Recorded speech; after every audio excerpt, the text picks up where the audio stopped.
মাসের মধ্যে এক প্রকার হবে ইয়ং যুবক। তোমরা ছেলেরা শুনছো, ইয়াং যুবক যাদের যৌবনতাকে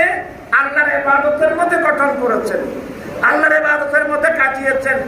এমন যুবকদেরকে আল্লাহ স্পেশাল আরশাদ নসিহত দিবেন। আরটা হলো কলবুহু মুআল্লাকুম বিল মসজিদ, যে ইমানদারের কলব আল্লাহর ঘর মসজিদের সাথে লটকে থাকে। আমি ফজর নামাজ পড়ে বের হলাম, আপন আপন কাজে গেলাম, চাকরিতে, কেউ কৃষিকাজে, ব্যবসায়, কান লাগিয়ে দিলাম, কখন জোরের নাজান হচ্ছে, আল্লাহু আকবার তুমি কানে আসলো, চাকরি ফেলে কাজ ফেলে দৌড় দিলাম আল্লাহর ঘর, মালিকের দরওয়াজা থেকে ডাকাচ্ছে, আমার আসল মালিকের দরওয়াজা থেকে ডাকাচ্ছে, দৌড়ে চলে আসলাম, জোহর পড়লাম, জোহর করে বের হলাম, কাজ করতেছি, খাল লাগিয়ে দিলাম,